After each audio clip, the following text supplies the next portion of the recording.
салом бинандагони гиромӣ, сол до сол муносибатҳои Тоҷикистон ва Франсия густариш меёбад.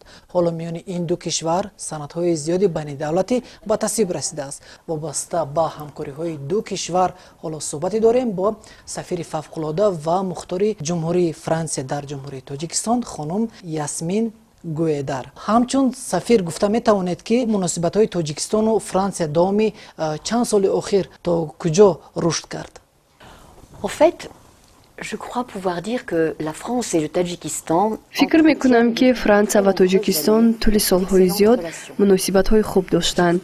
Дар солҳои 70-уми қарни гузашта саҳми як ширкати франсавӣ дар бунёди корхонаи машҳури тоҷик Талко, ки он бо номи корхонаи алюминии тоҷик машҳур аст, назаррас буд ва пас аз гузаштани 50 сол ин ширкат боз ҳам дар азнавсозии ин корхонаи бузург нақши худро дорад. Тоҷикистон бо Франсия аз замони ба даст овардани истиқлолият муносибатҳои дипломатии худро ба роҳ монда буд ва сафари аввалини президенти Чумхурии Точикистон Эмомали Раҳмон соли 2002 ба Аврупо сурат гирифт, ки ин аввалин сафар буд. Ногуфта намонад, ки дар доираи ҳамкориҳои гуногун ҷанбаи байнидавлатӣ Фаронса дар сохтмони терминали фурудгоҳи байналмилалии шаҳри Душанбе ва сохтмони манораи назоратӣ дар фурудгоҳ саҳмгузорӣ кард. сафари расмии президенти Чумхурии Точикистон дар моҳи ноябри соли 2019 сурат гирифт. хуб мегуфтед ки ин сафари сатҳи олӣ дар тақвияти муносиботи ду кишвар чӣ нақше гузошт? сафари президенти Чумхурии Точикистон ба шаҳри Париж дар моҳи ноябри соли гузашта барои равобити ду кишвар муваффақияти калоне буд, ки ин имконияти бештарро барои таҳкими муносибот ба вуҷуд меорад. умедворам, ки ин боздид ба тақвияти ҳамкориҳои иқтисодӣ сурати хубе хоҳад бахшид. инчунин роҳбарони сатҳи олии ду кишвар ба гурӯҳи кори худ дастуру супоришҳои мушаххас доданд, ки барои ҷалби ҳарчи бештари сармоягузорони Франсия ба Тоҷикистон корҳои назаррасе ба анҷом расонанд. дар моҳи октябри соли 2020 президенти Чумхурии Точикистон Эмомали Раҳмон дар маросими ифтитоҳи намоишгоҳи бостоншиносӣ, ки дар осорхонаи Гимеи Франсия доир мегардад, иштирок мекунад. ин сафари навбатии ҷаноби президент ба Франсия хоҳад буд. фикр мекунам, ки ин сафар ва мулоқоти ҷонибҳо дар сатҳи баланд имкон фароҳам меорад, то ҷонибҳо мубодилаи афкор карда хулоса кунанд, ки тӯли ин муддат равобити ду кишвар то куҷо рушд кардааст. мо бояд кӯшиш намоем, ки то фарорасии он рӯзҳо дар соҳаҳои сиёсӣ, иқтисодӣ ва фарҳангӣ хело ҳам фаъол бошем. чуноне медонем дар Франсия маркази фарҳангии Тоҷикистон фаъолият дорад. хуб мехостем тафсилоти бештарро бифаҳмем, ки ин марказ фаъолияти худро чӣ гуна ба роҳ мондааст? Je pense qu'un centre culturel, tous les centres culturels fonctionnent de la même manière. фикр дорам, ки ҳамаи марказҳои фарҳангӣ як мақсад доранд, яъне муаррифии фарҳангу маданият ва тамаддуни миллати кишвари худ. фаъолияти ин марказ дар муносиботи фарҳангии ду кишвар хело ҳам муҳим аст. боиси хушнудист, ки дар моҳи октябри соли равон рӯзҳои фарҳанги Тоҷикистон дар қалби Фаронса, шаҳри Париж баргузор мегардад. ин барои сафорати Тоҷикистон дар Франсия ва маркази фарҳангӣ имконияти бештар медиҳад, то фарҳангу санъати худро муаррифӣ намояд, то меҳмонони ба он ҷо меомада ошноии бештаре пайдо кунанд. бояд бигӯям, ки муддати 4 сол мешавад, ки ман дар Тоҷикистон кор ва фаъолият дорам ва дар ин муддат тавонистам маълумоти зиёде доир ба фарҳангу таърихи халқи тоҷик пайдо кунам. халқи тоҷик бисёр ҳам таърихи бою пурғановат доранд ва дар рӯзҳои фарҳангӣ мо метавонем ба шаҳрвандони Франсия ва ҳамаи меҳмонони хориҷӣ бифаҳмонем, ки Тоҷикистон куҷост ва мардумонаш чӣ гуна фарҳанге доранд. намехоҳам асрори зиёдро ошкор созам, аммо дақиқан метавонам бигӯям, ки рӯзҳои фарҳангӣ ва намоишгоҳи бостоншиносӣ дар осорхонаи Гиме доир мегардад ва шубҳае надорам, ки он дар сатҳи хуб гузарад. барои баргузории чорабинӣ мо омодагии ҷиддӣ дида истодаем. интизор аст, ки дар ҳамкорӣ бо ЮНЕСКО як қатор чорабиниҳои фарҳангӣ, ки муаррификунандаи санъат ва мӯди миллию муосири тоҷик аст, доир гардад. ҳадаф аз ин ҳама он аст, ки мо Тоҷикистонро ба мардуми Франсия ва сайёҳони хориҷӣ ба таври зарурӣ муаррифӣ созем. чуноне маълум аст, дар Париж ба таври анъанавӣ мо сайёҳони зиёде дорем ва дар рушди туризми Тоҷикистон ин нақши хубе метавонад бигузорад. он лаҳзаҳо шароити хуб созгор аст то мо битавонем дар бораи Тоҷикистон ҳарф занем. боварӣ зиёд дорам ки чорабиниҳои баргузоршуда барои Тоҷикистон таъсири хубе хоҳад гузошт ва ман аз ин хело ҳам хушҳолам. ташкил ва баргузории чорабиниҳои фарҳангӣ метавонад миёни кишварҳо пулеро барои пайвастагиҳои иқтисодию сиёсӣ ва тиҷоратӣ ба вуҷуд оварад. хуб албатта ин мавзӯъ барои сафорати Франсия дар Тоҷикистон бегона нест ва ҳамин аст ки чорабиниҳои гуногунро дар инҷо баргузор менамояд.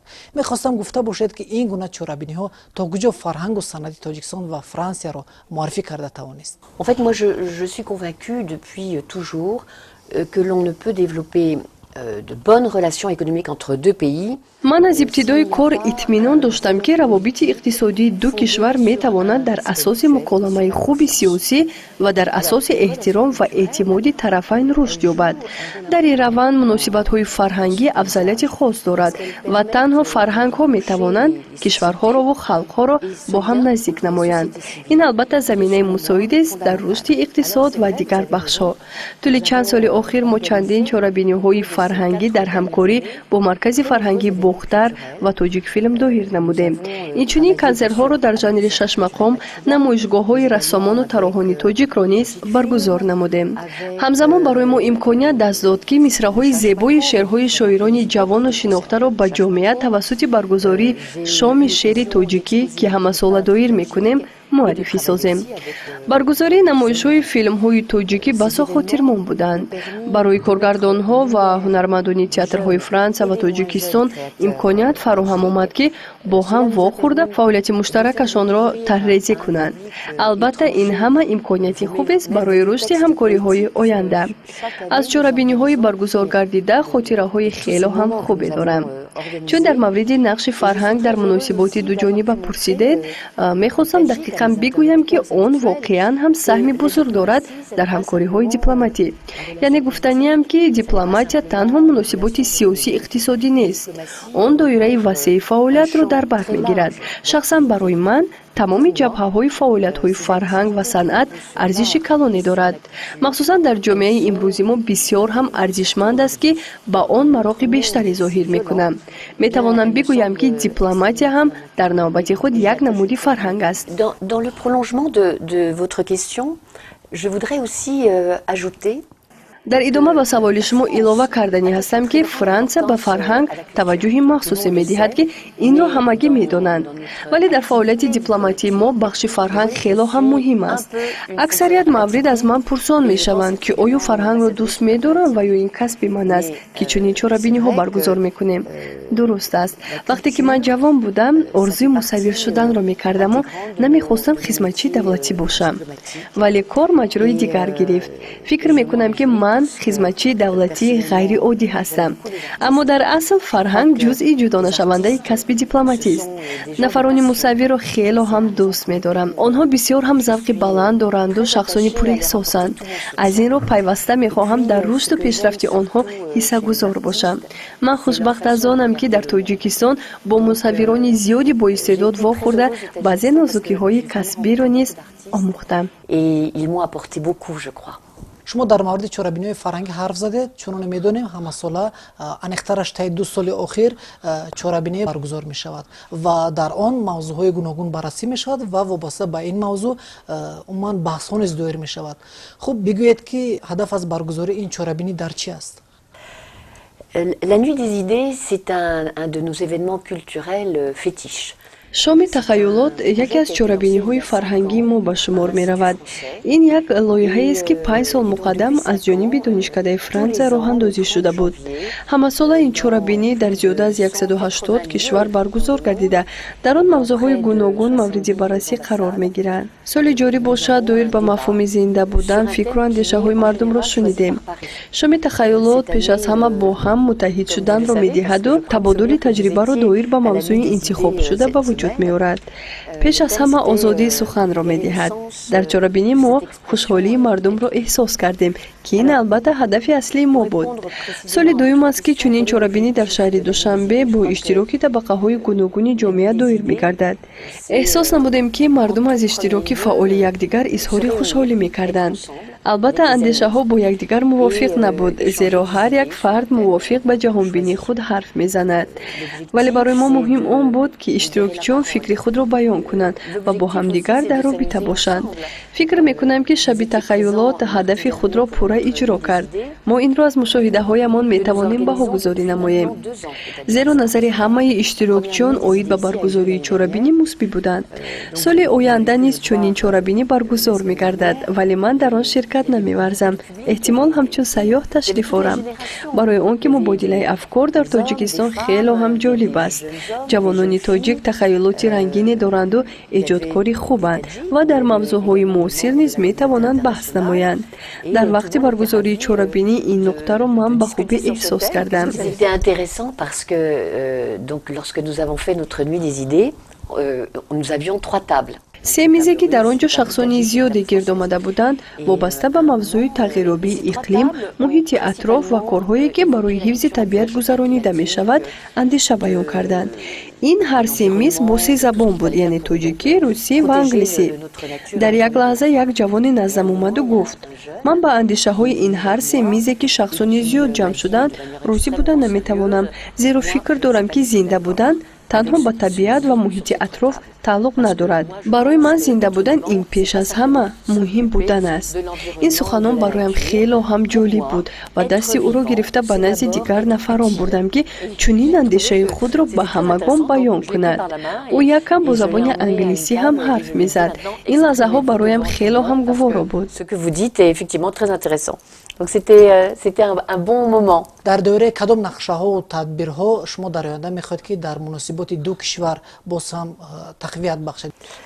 Depuis mon arrivée ici au Tajikistan, nous avons fait beaucoup de choses très concrètes. аз замони ба Тоҷикистон омадан мо корҳои зиёдеро ба анҷом расонидем.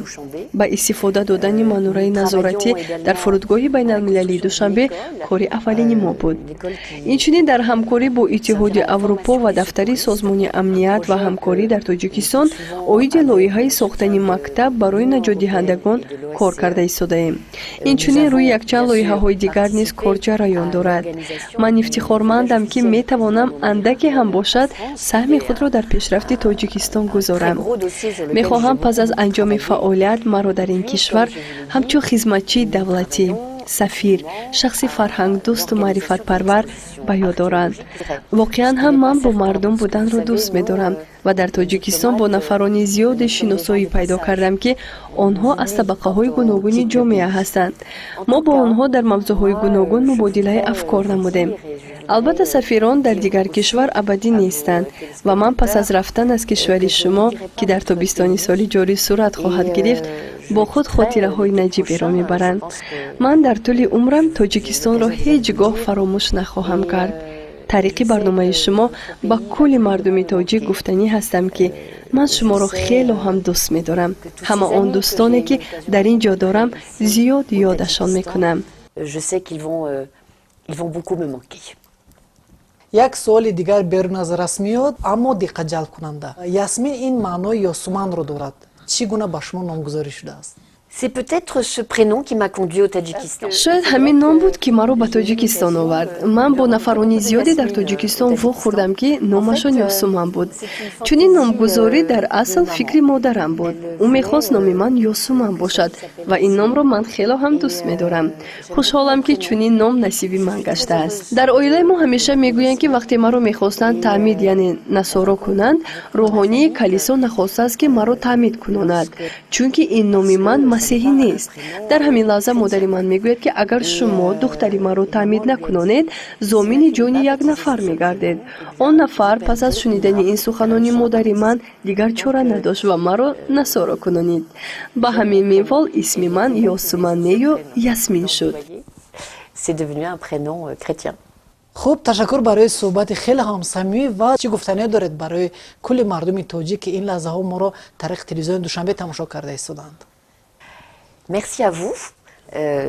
d'être venu chez moi pour تشکر با شما که امروز با من مصاحبه انجام دادید و با تمام مردم تاجیکستان مرا باز هم نزدیکتر ساختید. در این مدت توانستم لحظه مهمانی خاندان تاجیکستانیان باشم. باید بگویم که خلق تاجیک خوشبختی های زیاد را برایم هدیه کرد و امیدوارم که راهی چی در تاجیکستان، اروپا یا پاریس از هم جدا نمی شود. از مردم تاجیک برای محبتی که طول 4 سال فعالیتم در اینجا به من داد سپاسگزارم.